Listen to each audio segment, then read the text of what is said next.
축복합니다. 이게 원래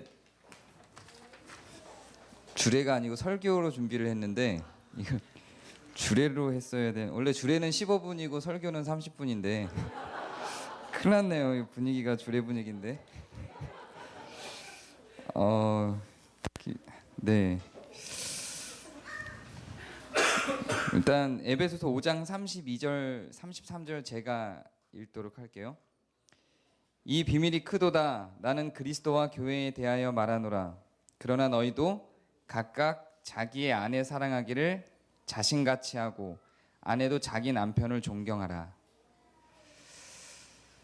네, 비밀이라고 이야기를 하면서 성경이 뭐라 그러냐면 그리스도하고 교회의 관계, 그러니까 하나님하고 우리의 관계를 부부 관계라고 이야기를 해요. 근데 이게 이해가 안 되면은 신앙생활도 결혼생활도 되게 끔찍해지는 겁니다. 어떻게 하나님하고 우리의 관계가 부부관계냐, 감히 이런 생각이 드는 사람도 있을 것이고 도대체 왜, 여러 가지 생각들이 들 거라고 생각이 됩니다. 그래놓고 그 뒤에 뭐라고 이어지냐면 남편은 아내 사랑하기를 자기 자신을 사랑함 같이 하라고 이야기를 합니다. 그리고 아내도 남편을 존경하라고 해요. 하나님이 우리를 사랑한 것 같이 남편은 아내를 사랑하는 거고, 교회가 하나님을, 그리스도를 사랑한 것 같이 아내는 남편을 사랑하라는 이야기입니다. 그러면 하나님이 우리를 어떻게 사랑했는지, 그리고 우리가 하나님을 어떻게 사랑하는지를 좀 봐야 되겠죠.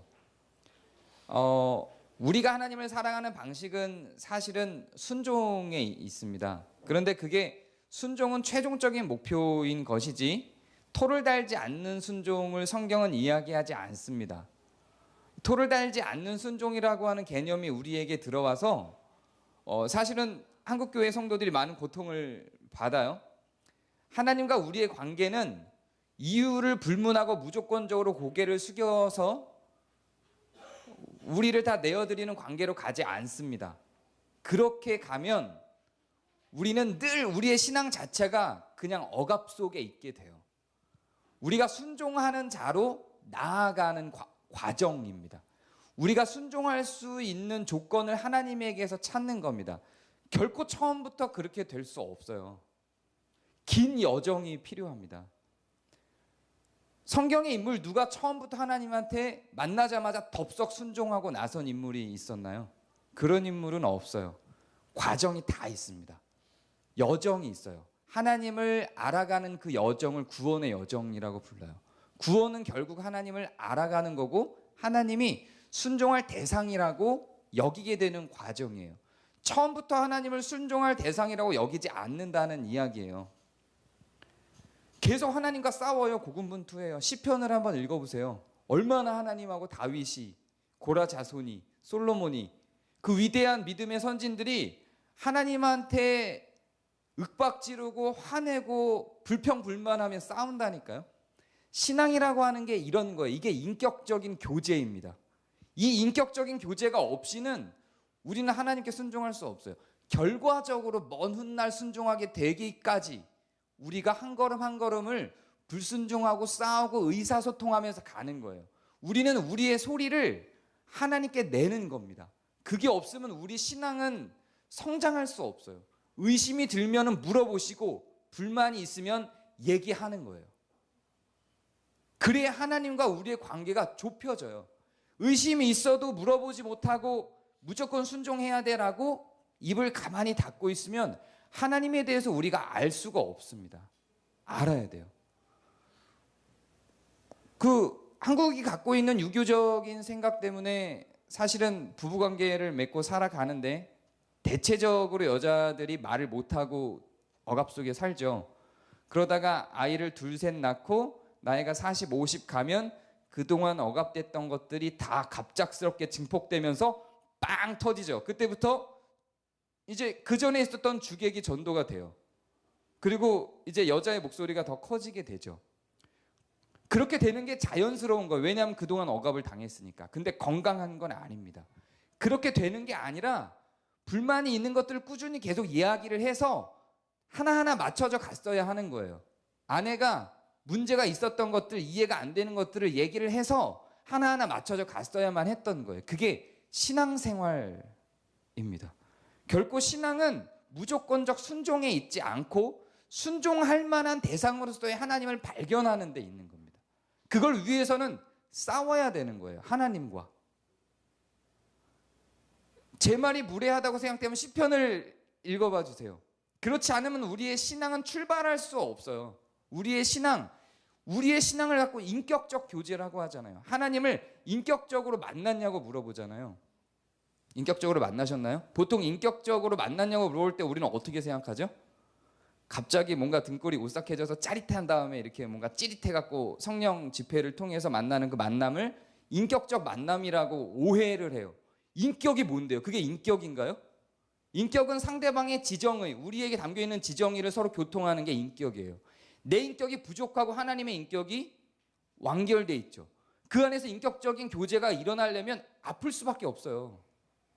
그건 너무 당연한 거예요. 인격적인 교제라고 하는 건 한순간 성령 집회를 통해서 띵 하고 머리를 쳐갖고 내가 확 바뀌는 게 아니에요. 하나님의 인격에 내가 의심을 품는 거예요. 그의 완성된 모습에 부족한 내가 의심을 품고 걸어가는 거예요. 계속 질문을 해야 돼요. 나는 부족하기 때문에 질문이 나오는 게 당연한 거고요. 불만이 나오는 게 당연한 거예요. 그럼 그걸 표현을 해야 돼요. 하나님한테. 이게 진짜예요? 이게 맞는 거예요? 그러면서 하나님이 응답을 해주시죠. 말씀을 통해서든 삶을 통해서든 뭐 교회 공동체를 통해서든 응답을 해주시죠. 그러면서 맞춰져 가는 겁니다. 하나님에게로 우리의 부족했던 모습들이. 그 과정이 있어서 아파야 청춘이다. 아파야 성장을 하는 거예요. 그렇지 않으면 신앙은 성장하지 못합니다. 결코. 그게 성경이 기록하고 있는 우리의 믿음의 선진들의 모습이었어요. 처음부터 완결된 모습으로 딱 나타나서 나는 거룩하니 너희도 거룩하라라고 하는 하나님의 음성에 내가 거룩하니 나왔습니다라고 하는 존재는 없었다니까요.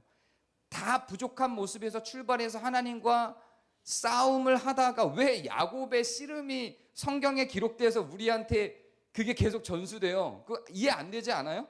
야곱이 하나님과 씨름해서 이긴 게 우리에게 전설처럼 내려오는 역사적 사건이에요. 우리의 신앙의 기점을 만들어주는 사건이에요. 이거 야곱을 우리가 욕해야 될 일이잖아요. 근데 안 하잖아요. 그걸 믿음의 어떤 기준으로 우리가 삼잖아요. 많은 신학자들이 그걸 믿음의 기준으로 이야기를 하잖아요. 그게 인격적 교제예요. 그렇게 가는 거예요. 그 과정 속에, 신앙의 과정 속엔 그런 고군분투가 있을 수밖에 없어요. 하나님이 우리를 어떻게 사랑하셨죠? 하나님이 우리를 어떻게 사랑하셨냐면 죽었어요, 그냥. 이렇게 놓고 보면 하나님은 너무 위대하고 우리는 너무 초라하죠. 맞는 거예요. 그럼 남편은 너무 위대하고 우리는 너무 초라한가요? 우리는?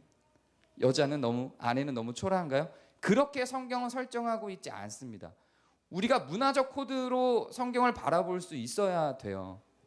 모르겠어요. 이 안에는 이제 근본주의적인 신학을 가지고 지금 제 이 언급을 이거 뭐지라고 생각하실 분이 있을지 모르겠는데 저는 장로교 개혁주의 목회자고요. 이거는 장로교의 토대 안에서 말할 수 있는 내용들입니다. 저는 유기적 축제연감서를 믿는 토대 안에서 유기적으로 문화를 토대로 하나님께서 복음을 성경을 기록하신 것을 믿어요.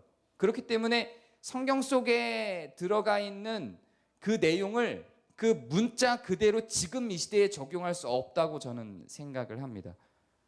여자는 교회에서 잠잠하라라고 했던 것이 문자 그대로 지금 여기에 적용이 된다면, 지금 이 시대에 적용이 된다면, 그럼 여자들은 사실 교회에서 봉사 못하게 해야죠. 교사도 시키면 안 되고 아무런 봉사도 못하게 해야 됩니다. 조용히 있게 해야 되죠. 근데 지금 시대에는 어떻게 하죠?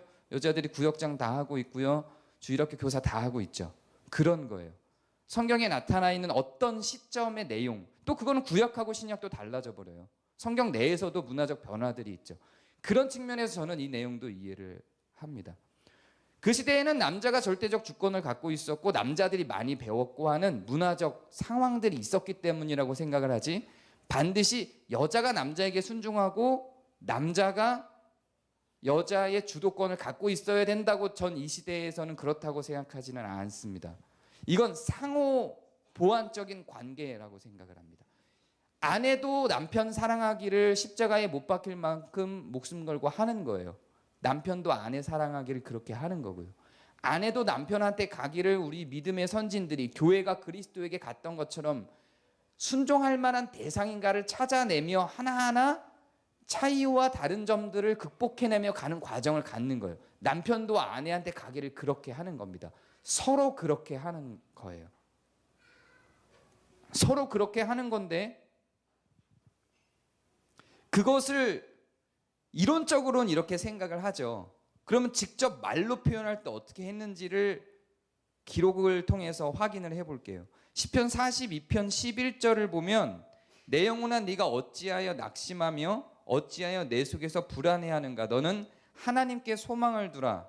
나는 그가 나타나 도우심으로 말미암아 내 하나님을 여전히 찬송하리로다 라고 시편의 저자가 고백을 합니다.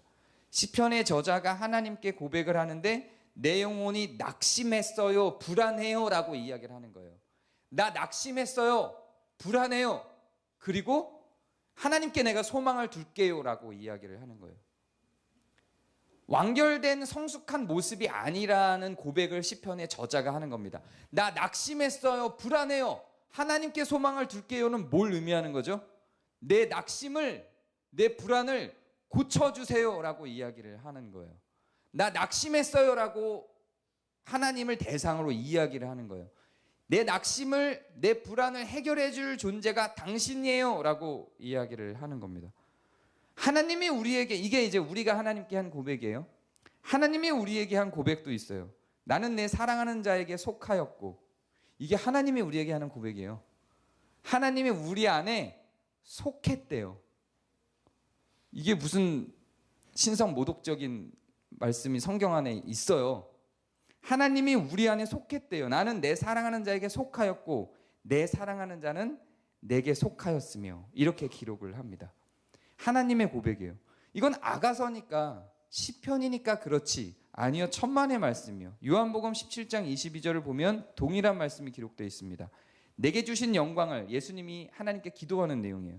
내가 그들에게 주었사오니, 예수님의 영광을 우리에게 준 거예요. 이는 우리가 하나 된 것 같이, 하나님하고 예수님이 하나 된 것 같이 그들도 우리도 하나가 되려 함이니이다. 우리가 예수님하고 하나님하고 하나 되는 존재예요. 우리가 하나님한테만 속하는 게 아니라니까요. 하나님이 우리한테 속하게 돼요. 이 신성 모독이 아니라 성경이 그렇게 기록하고 있는 내용입니다. 우리는 굉장히 많은 부분에서 하나님을 오해하고 있어요. 굉장히 많은 부분에서 하나님과 우리의 관계를 오해하고 있어요. 저는 유교적인 어떤 토대 속에서 그동안 한국이 갖고 왔던 무속적인 어떤 토대 속에서 그런 관계들이 설정됐다고 생각을 합니다. 성경은 그런데 그렇게 이야기하지 않아요. 하나님이 우리를 이해하려고 무던히 노력하세요. 그리고 하나님 자신을 우리에게 이해시키려고 무던히 노력하세요. 그리고 도망가려고 하는 우리를 끌어다가 우리를 이해하려고 또 노력하시고, 자신을 우리에게 이해시키려고 계속 노력하세요. 이게 결혼 생활입니다. 하나됨으로 가는 거예요. 하나님과 우리가 같을 수가 없어요. 어떻게 우리가 하나님과 같아요? 근데 하나님이 그걸 원하신단 말이에요. 그래서 우리가 하나님께로 들어가는 과정, 하나님이 우리에게로 들어오는 과정, 그래서 하나가 되는 과정이 수천 년, 수만 년이 걸리는 거예요. 우리의 평생이 걸리는 거예요. 개인적으로 보면, 역사적으로 보면 그게 수천 년, 수만 년이 걸리는 거예요. 이 모든 역사가 다 우리가 하나님과 하나가 되는 과정이에요. 우리 신앙이 우리가 하나님과 하나가 되는 과정이에요. 구원이라고 하는 것이 그냥 띡 하고 천국 들어가는 게 아니에요. 우리가 하나님과 하나 되는 과정이 어떤 부분에서냐면, 지금 기록한 대로 지식과 마음과 인격에 대한 모든 부분들이 우리가 하나님처럼 되는 거예요. 하나님도 우리처럼 되는 거예요. 그게 신앙생활인 것처럼 결혼생활도 그러하다는 겁니다. 성경이. 그래서 이걸 비밀이라 그래요. 부부의 관계가 교회와 하나님과의 관계와 같다고요. 그래서 이걸 비밀이라 그래요. 결혼 생활에서 갖게 되는 분투가 있죠. 논쟁이 있죠. 싸움이 있죠. 그게 신앙생활에도 있는 게 맞는 거예요. 이게 있어야 돼요. 하나님과 우리가 싸움이 없이 하나가 됐으면 어떤 거냐면 안 물어볼 게 서로 터치하지 말자 이렇게 한 거예요. 싸워야 된다니까요. 하나님하고 모르는 게 있으면 물어봐서 하나가 돼야 되는 거예요. 하나가 되려고 머리 싸매고 다가가야 되는 거예요. 하나가 안 됐으면 그것 때문에 미쳐야 되는 거고요.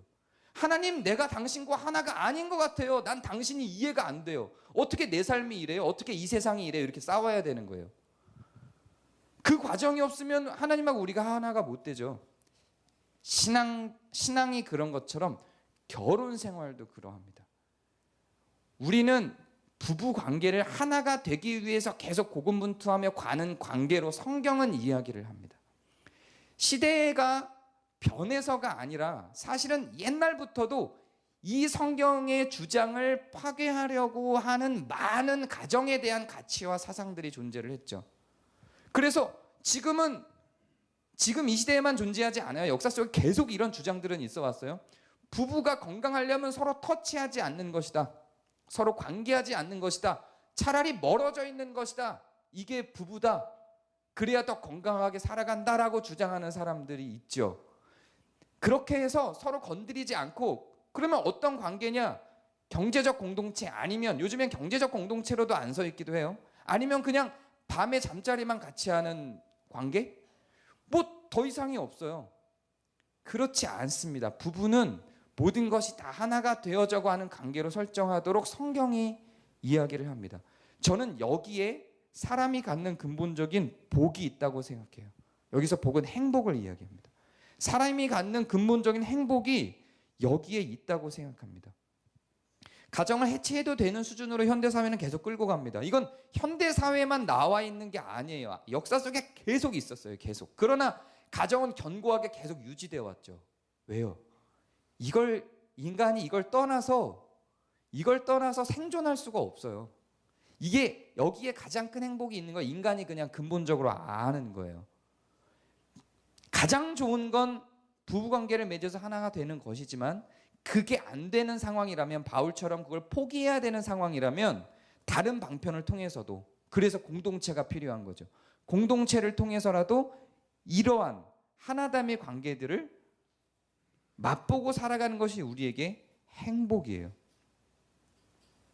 성경은 가정을, 특히 부부를 하나 되도록 요청합니다. 해체될 수 없어요. 이게 하나님의 열망입니다. 동일하게 하나님은 우리와 하나 되기를 원합니다. 우리와 하나 되기를 열망하시는 것만큼 부부가 하나 되기를 열망하세요. 그게 에베소서 5장의 이야기입니다. 여기 앉아 계신 모든 부부 여러분, 가족 여러분, 하나님의 열망처럼 하나 되시길 바랍니다. 쟤는 나와 달라라고 해서 단절하지 마세요. 다름이 있어서 고통스러우면 한 걸음 나아가서 더 고통스러워서 그걸 감내하고서라도 하나가 되셔야 합니다. 그래야 그 가운데에서 그 이전에 가졌던 고통들을 다 타개할 수 있는 열쇠들이 존재합니다. 하나님이 우리를 사랑하신 것처럼 서로 사랑하시기 바랍니다. 나이가 몇 갠데 내가 낯간지럽게 그러고 살겠나? 아가서 읽어보세요. 하나님이 우리한테 한 고백을 읽어보세요. 엄청 낯간지러워요. 너의 목은 사슴과 같고 막 이런 거 한다니까요. 하나님이 이런 거 해요. 하나님 나이가 몇 갠데요. 이런 걸 하고 있어요. 그런 거 하시라고요. 그런 걸 하시는 게 서로의 다름을 좁혀주는 데도 도움이 될 뿐만 아니라 거기서 오는 고통들을 극복하는 데도 도움이 됩니다. 하나님은 영원 속에 사시는데도 그런 낯간지러운 고백들을 계속해서 하시죠. 특히 우두희 성도님과 김혜희 성도님은 성숙한 상태에서 만났죠. 이미 성숙한 상태에서 만났다고 해서 분쟁이나 서로의 다름을 극복해 가는, 의문을 품고 질문하고 다름을 맞춰져 가는 게 없을 거라고 생각하지 마시기 바랍니다. 성숙한 상태에서 만난 거기도 하지만 그만큼 오랜 기간 따로 살았어요. 그만큼 달라요. 그래서 더 많이 맞춰가고 더 많이 무너지고 더 많이 싸워야 될지도 모르겠습니다. 거기에서 하나됨을 포기하지 않았으면 좋겠습니다. 그래서 결혼하지 아니함처럼 그렇게 남남이었어야 했는데 한 공간에서 사는 것처럼 사시지 않았으면 좋겠어요. 싸워서 하나로 만들어 가시기 바랍니다. 분열하기를 원하는 인간의 속성이 있어요. 그 속성에 지지 마시고 서로 다른 습관들을 서로 수용하고 받아주며 하나로 맞물려져서 나가길 바랍니다. 이 문장 이해가 되시죠? 이 하나됨이라고 하는 것은 동일성을 의미하는 게 아니라 맞물림을 의미하는 겁니다. 다르면 다른 대로 맞추는 방식들이 있죠. 그게 지금까지 40여 년을 버텨온 지혜잖아요. 그 지혜들을 총동원해서 배우자에게 적용하는 거예요. 이게 제 지론입니다. 이거는 성경에서도 발견하지만 제 지론이에요. 제가 관계를 좋게 하기 위해서 에너지를 굉장히 많이 투자하는 스타일입니다. 애니어그램 9번, MBTI INFJ, 굉장히 인간관계적인 모든 에너지를 관계에 쏟아붓는 스타일인데 제가 가장 많은 에너지를 쏟아붓는 관계의 대상이 아내예요. 그게 맞는 겁니다.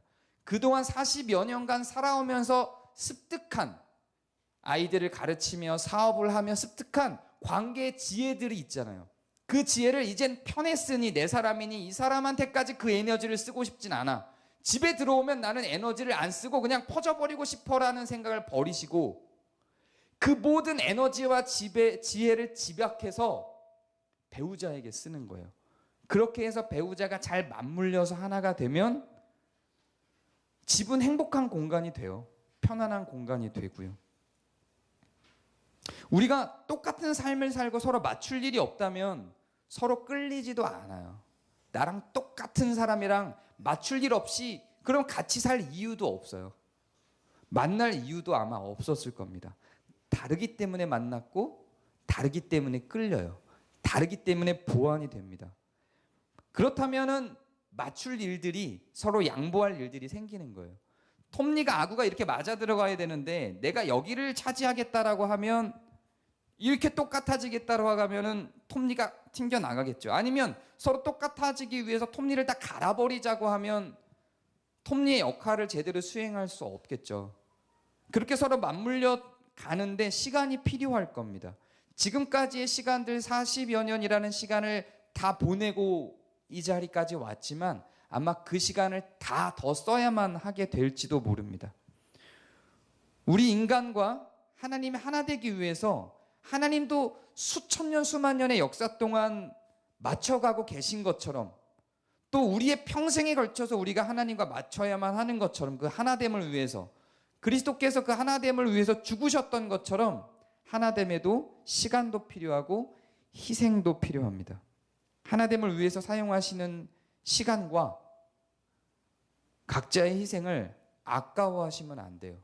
이미 얻었으니 결혼이라는 상대방의 마음을 이미 얻었으니 내가 더 이상 여기에다가 무엇인가를 투자하지 않아도 된다라고 생각하시면 안 됩니다. 지금까지는 이 열매를 얻기 위해서 굉장히 많은 땀을 흘려왔는데 이제는 얻었으니 땀을 그만 흘리겠다라고 생각하시면 안 됩니다. 지금부터 땀이 시작되는 거예요. 열매 맺기 시작하는 거예요. 이제 다 나무가 자라서 열매를 맺은 게 아니라 되게 웃겨요, 사실. 제가 더 어려요. 송구합니다. 성경의 이야기를 하는 거예요. 성경의 이야기를. 이 다 자란 열매, 다 자란 나무에 다 자란 열매를 맺은 그것이 결혼이 아니라 싹을 심은 게 결혼입니다. 이제 땀 흘려서 물 뿌리고 개간하고를 해야 돼요.